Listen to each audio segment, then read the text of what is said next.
Magandang gabi po sa bawat isa.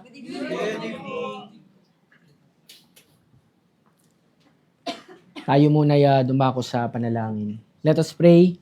Ama namin sa langit, mapagpala at makapangyarihan sa lahat. Maraming salamat po, Panginoon, sa gabing ito na kami ay nandito sa inyong bahay-sambahan. Dalayan ko po, Panginoon, na ang inyong awa at biyaya ay sumaamin nawa sa buong gabi ng aming pananambahan. Dalayan ko rin po, Panginoon, sa pangangaral ng inyong salita, gamitin mo ko bilang isang instrumento na maghahatid ng iyong mensahe. Ito ay hindi ko mensahe. Ito po ay galing sa inyo at tulungan mo ako, Panginoon, na ang inyong kapangyarihan sa pagdi-deliver ng message mo ay lumanding sa puso ng bawat isa sa amin. At dalayan ko rin po, Panginoon, sa aming mga kapatid na wala pa at nasa daan pa, ingatan mo po sila hanggang sa sila ay makarating sa iyong bahay-sambahan. Lord, ikaw po ang purihin at maitaas. Ang lahat ng ito ay dalahin ko sa pangalan ng Panginoong Hesus. Amen. Buksan po natin yung ating mga King James Bible sa Book of Jeremiah. Jeremiah chapter 17. Jeremiah chapter 17, and I will be reading verse number 9. Sundan nyo na lamang po sa mahinang pagbasa.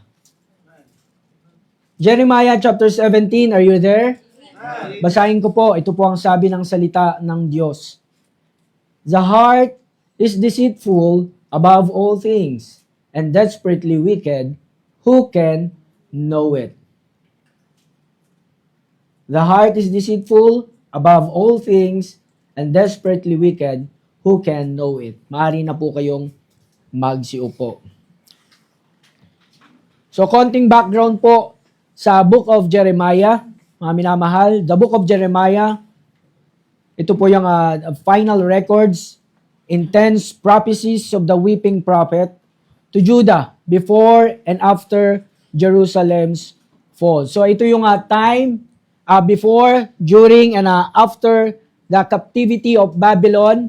Makita po natin na itong si Prophet Jeremiah ay hinihikayat at siya ay nangangaral, ipipreach para sa bayan ng Judah na magrepent sa Panginoon sa kanilang pagsiserve sa mga idols. Amen?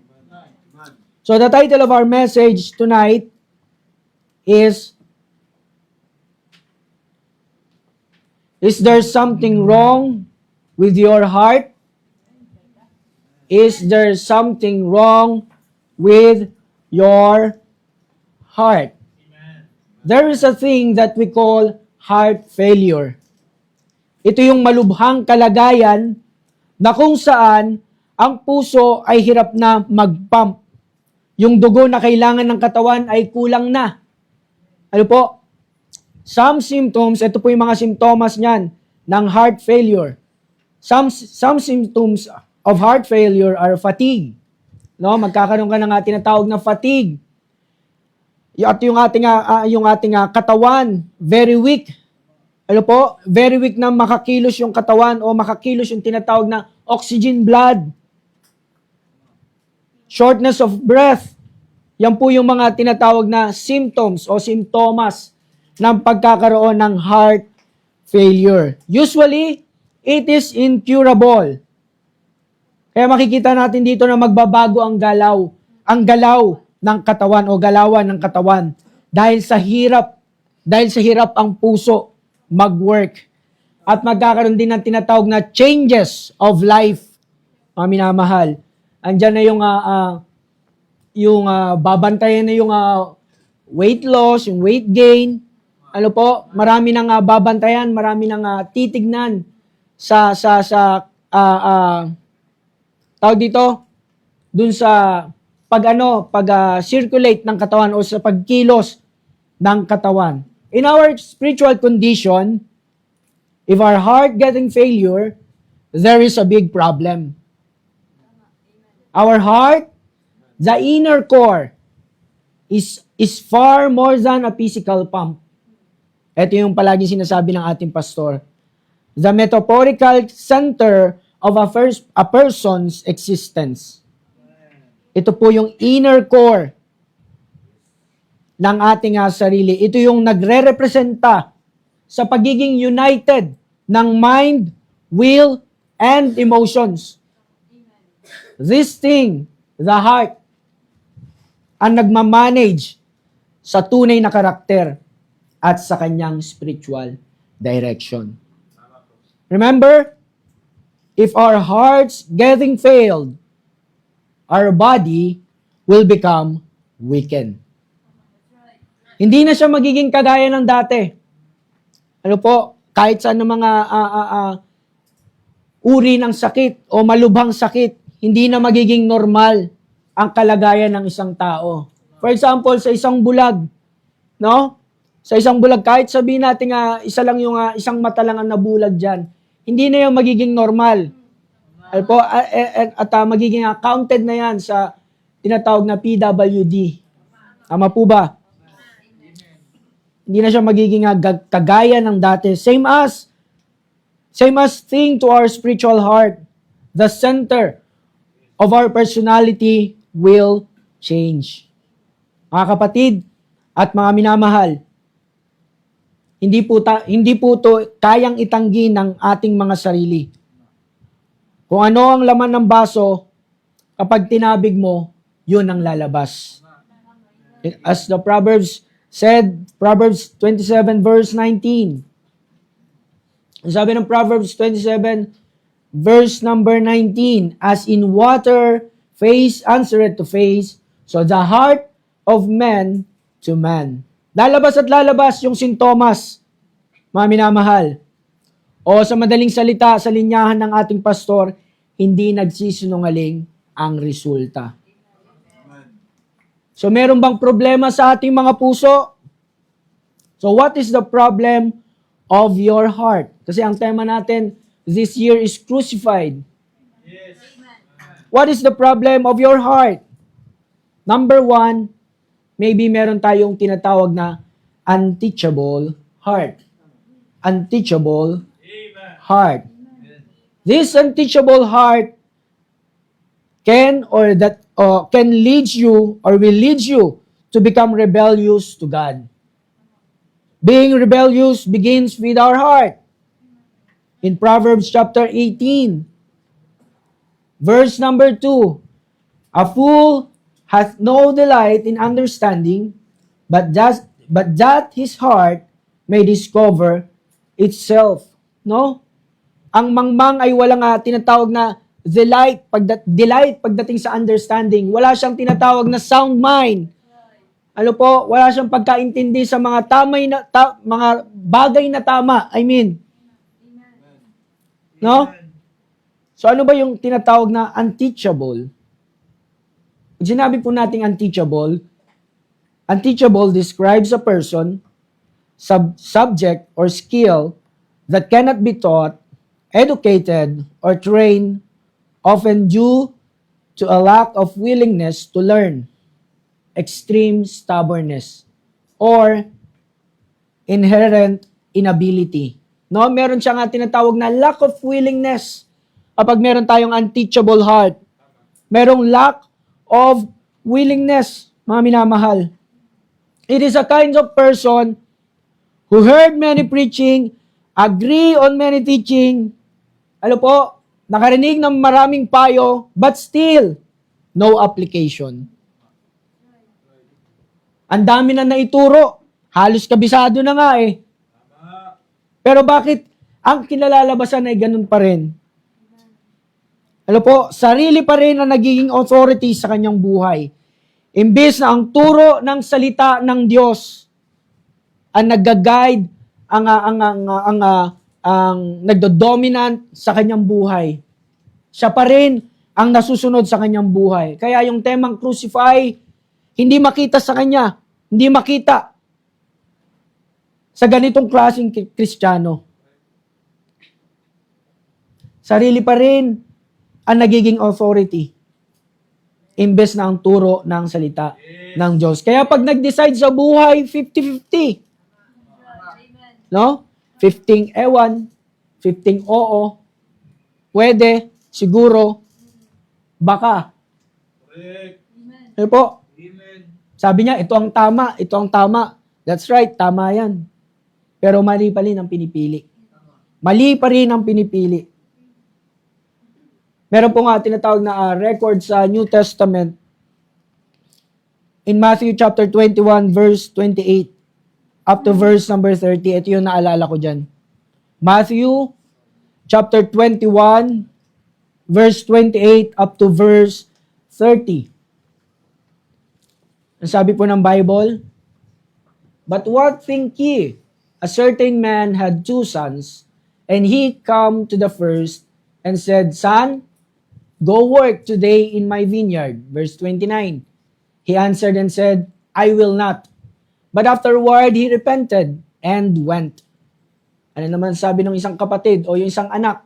And he came to the second and said, likewise. And he answered and said, I go, sir, and went not. See? Pwede ka nga mag-yes, mag-agree sa tinatawag na preaching ng Word of God. Pwede ka mag-amen, mag-that's right. Ano po, tumango, lumapit sa altar, at pagkatapos ng lahat, balik sa dating gawi. Why? Ayaw mo pa kasing bitawan yung pride mo. Ayaw pa kasi nating bitawan yung ating tinatawag na pride. Masyado tayong unteachable as a Christian, mga minamahal. Ayaw ka magpaturo at magpagabay sa leading ng banal na spirito. Kaya boring sa'yo ang buhay Kristiyano.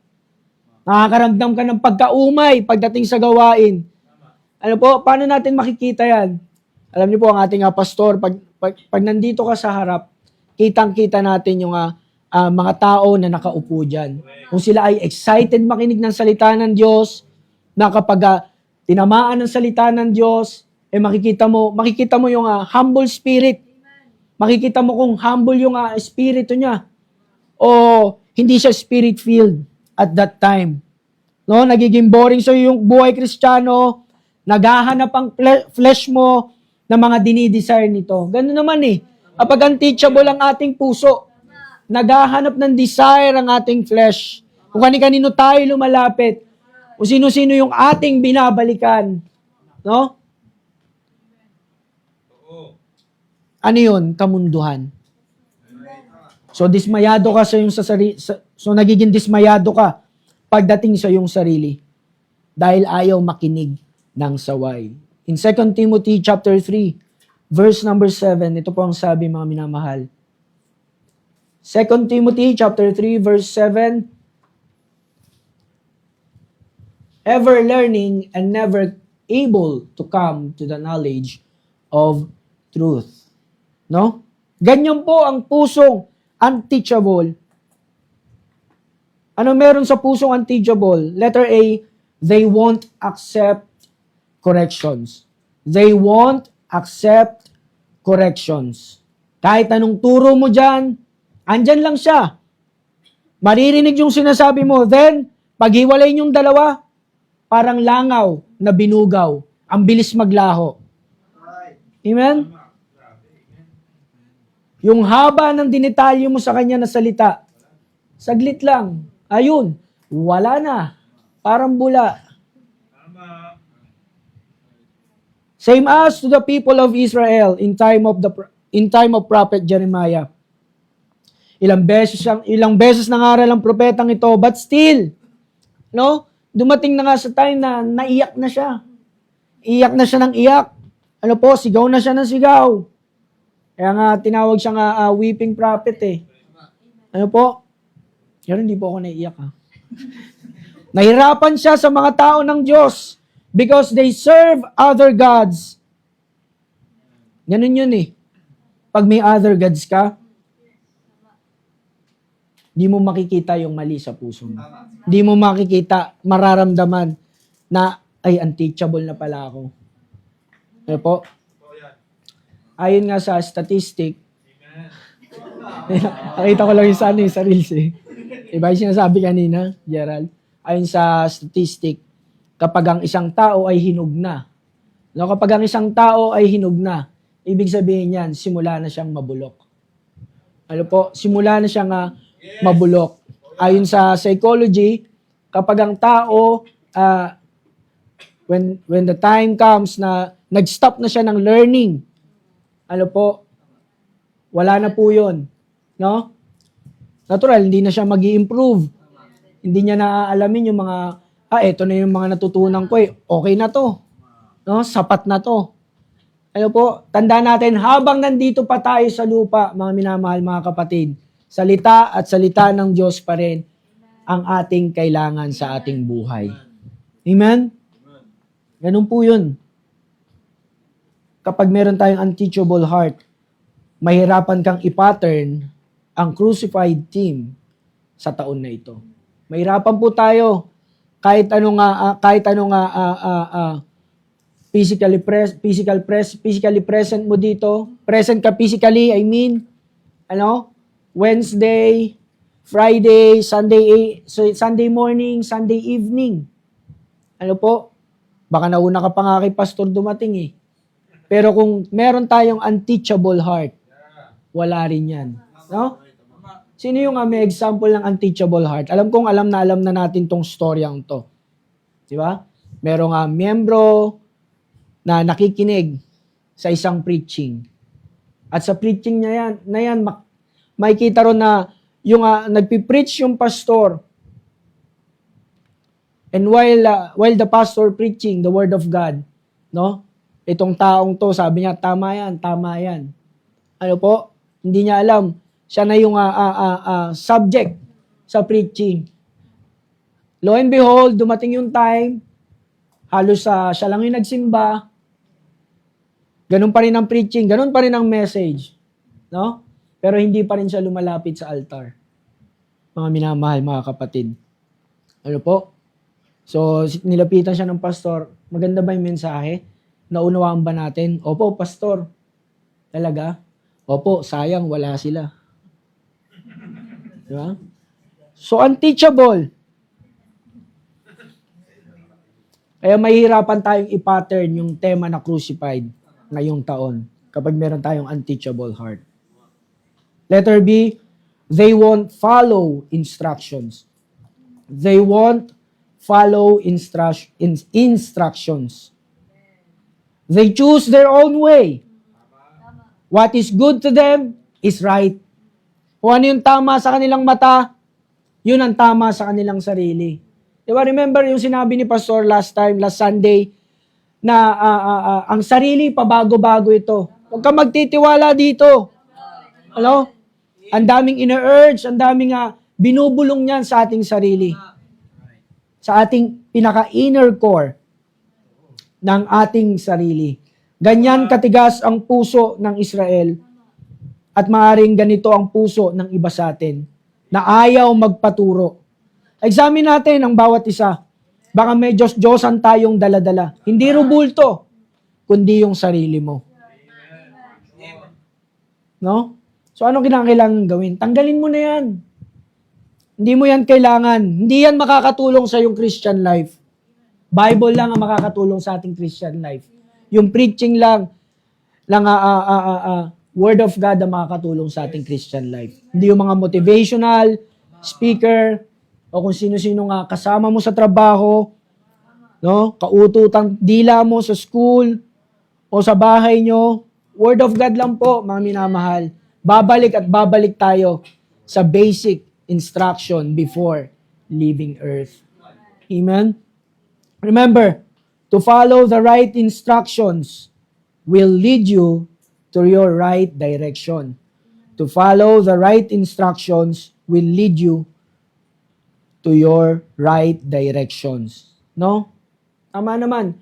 Kung gusto nating pumunta ng Quiapo, anong sasakyan mong jeep? Quiapo. Nakalagay Pasig Quiapo. Nakalagay Quiapo. Ano po? Hindi ka sasakay ng Libertad. No, wrong direction 'yun. Kapag sumakay ka ng Libertad, ano po? Ang sasakyan natin yung jeep na papuntang Quiapo. To follow the right instructions will lead you to your right direction. Ang hirap kasi sa atin, no? Simple instruction. Nagkakamali tayo. Why? Kasi dinidetalye pa yung instructions, pinapaliwanag pa ng maigi, alis tayo kagad ng alis.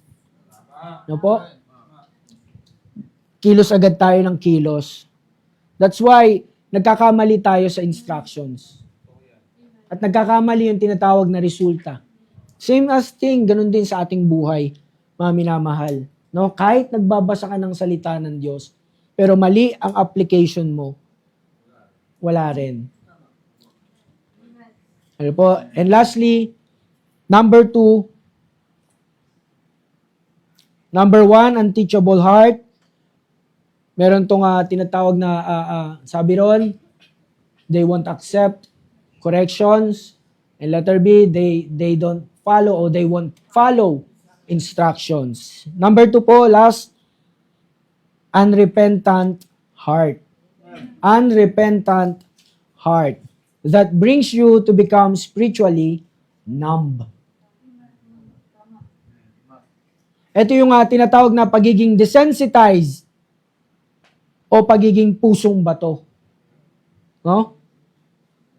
Ano ang pusong bato? Manhid. No? May kalyo ang puso.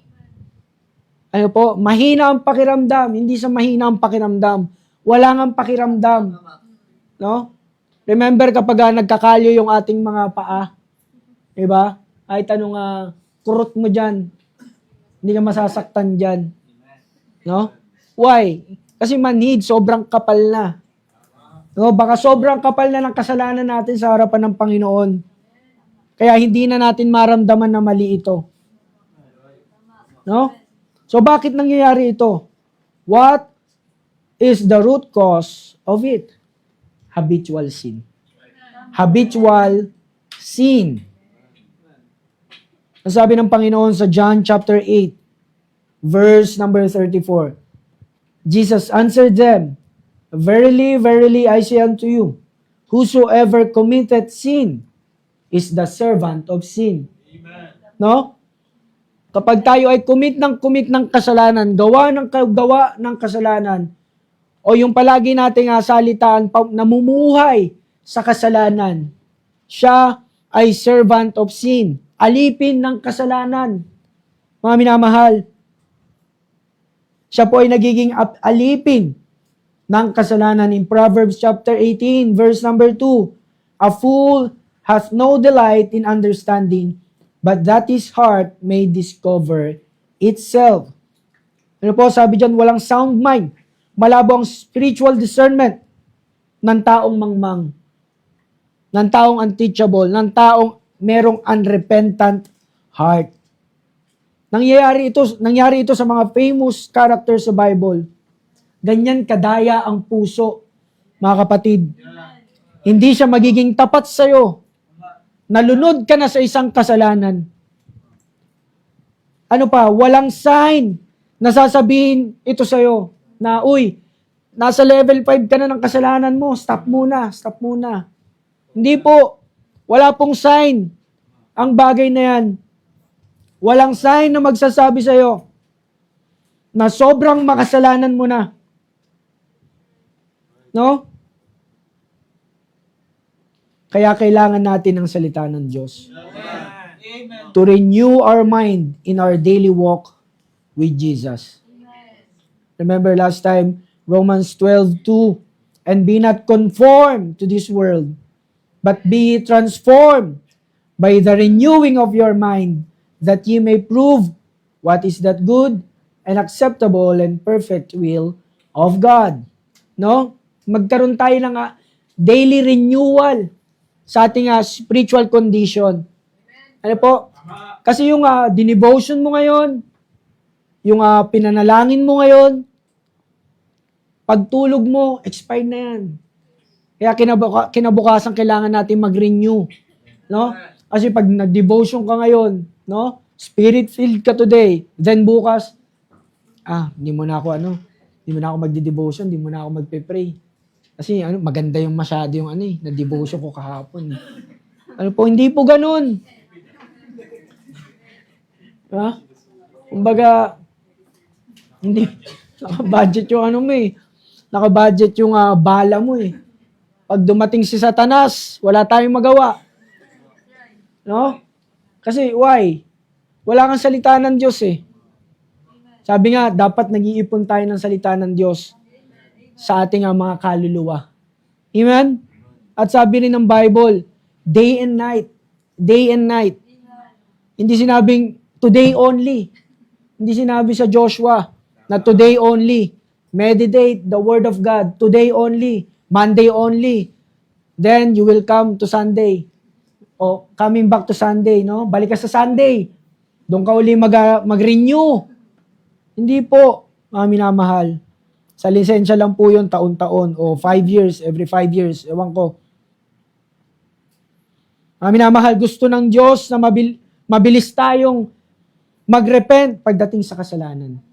Gusto ng Diyos, baguhin natin yung mga isipan nating baluktot. Yung mga puso nating nakakapangdaya o yung puso nating mapangdaya kapag malayo ito sa Panginoon. Kapag malayo sa Panginoon ang puso natin, mga minamahal, madalas tayong dayain ito. Ano po? Madalas tayong dadayain ng ating puso. Sabi nga ni Ezekiel sa 14 verse 6. Ezekiel 14 verse number 6. Therefore, say unto the house of Israel, thus saith the Lord God, repent and turn yourselves from your idols, and turn away your faces from all your abominations. No? Pinagre-repent sila. Nitong si Ezekiel, mga minamahal. Same thing as Jeremiah, the prophet, the weeping prophet. Pinagre-repent din si Judah. Ano po? Before, during, after the fall of Jerusalem. Makikita po natin yan sa history. No? Alam nyo, ang kagandahan sa ating Diyos, minamahal, pag talagang nagsisi ka, pag talagang nagsisi tayo sa ating mga kasalanan, patatawarin ka. Patatawarin niya tayo sa ating mga kasalanan. At dyan, siya sumasaya sa ganyang klaseng Kristiyano. No? Many times ko po itong sinasabi sa message. Tinanggap mo sa pananampalataya ang Panginoong Hesus. Amen? Amen. Tanggapin na rin natin na dapat tayo'y maging tagasunod niya. No? Kailangan maging tagasunod tayo ng Panginoong Hesukristo. Sa aming mga bisita, sa aming mga regular visitors, hindi lang nais ng Panginoon na kayo ay maging tinatawag na ligtas, no? Hindi lang nais ng Panginoon na malaman nyo, matiyak nyo na sa langit kayo pupunta. Kundi nais din ng salita ng Diyos na kayo ay maging tagasunod ni Kristo. No? Amen. Kailangan maging tagasunod tayo ng Panginoong Hesus. Dahil kakaunti lang ang nagpapalaganap ng Ebanghelyo. Amen? At marami na ring ligtas ang hindi nagpapalaganap ng Ebanghelyo. Konti na lang, mga minamahal. Konti na lang, mga kapatid. Tanggapin natin na dapat tayo'y tagasunod na niya. Ano man ang mga bagay na dating ikaw at ako, kasama na yung pinako kay Kristo. Matagal na panahon na siyang ibinaba sa krus. Sa katotohanan, na kinalimutan na ng Diyos ang ating mga kasalanan, alalahanin naman natin yung sakripisyo at hirap ng Panginoong Hesus nung siya ay nasa krus ng Kalbaryo. Amen? Nasa ganon, makaiwas tayo sa pamumuhay sa kasalanan. Sabi ng Hebrews chapter 10, verse 17, and their sins and iniquities will I remember no more. Yung sakripisyo ni Kristo sa krus, hindi po biro yun, mga minamahal, mga kapatid. Kaya wag nating biruin ang kasalanan. Ilulubog tayo niyan sa kumunoy. Ano ang payo ng salita ng Diyos? Ito po ang sabi ng Bible sa Romans chapter 6, verse number 12. Romans chapter 6, verse number 12. Let not sin therefore reign in your mortal body, that ye should obey it in the lust thereof. Amen? Amen. Let not sin therefore reign in your mortal body.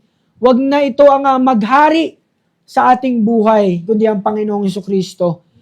Wag na ito ang mamalagi sa ating isipan, kundi yung mga nais ng Panginoong Hesus sa ating buhay. Nais niya na kasama talaga natin siyang crucified. Ano po? Hindi tayo, kundi yung si Kristo. Na makita sa ating buhay na meron tayong identity sa tinatawag na mga tao dito sa mundo. No? Sabi nga ng isang bading yung isang ambassador ng mga bakla sa TV. Sabi, kung ang religion nyo ay yung mga religion, dapat yan tinuturo, love, love. Love, love lang. No? Puro love lang. Ano po? Hindi sila nag-hate. Pero hindi siguro nagbabasa ng Bible yun eh. Sabi ng Bible, ano po, hindi lang love ang meron sa Diyos. Meron din siyang judgment. Meron din siyang tinatawag na paghatol. No? Why? Kasi tinotolerate niya yung kabaklaan eh. Tinotolerate niya yung ibang kasalanan. No? Sabi niya, meron na daw pang-11 utos. No? Kita mo kalokohan ng mga tao ngayon. Ganyan ka-wicked ang tao ngayon. No? Kaya kapag namatay yung taong yun, kapag pumunta siya ng impyerno, hindi niya yung masasabi sa Diyos. Yung mga sinabi niya noon, no? At sinasabi niya ngayon, sinasasabihin niya pa sa mga susunod na panahon, hindi niya yung masasabi sa harap ng kanyang manlilikha.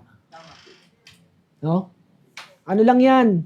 Magaling lang yan sa harap ng TV, sa harap ng telebisyon. Magaling lang sila sa harap ng social media. No? Why? Kasi meron naghahari sa mundong ito. Si Satanas. Mga ano niya yan instrumento. Kung ang Diyos may instrument, si Satanas marami ring instrumento para ipalaganap ang kasalanan. Ganun po yun, mga minamahal. Kaya wag po sanang ito ang maghari sa ating buhay. Kundi yung salita ng Diyos at ang Panginoong Jesucristo.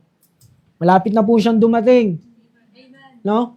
Malapit na siyang bumalik. Mga kapatid. So, meron bang problema sa ating puso? Meron ba tayong unteachable heart? Meron ba tayong unrepentant heart? No? Iayos po natin sa harapan ng Diyos. Conclusion, sa ating pagtatapos,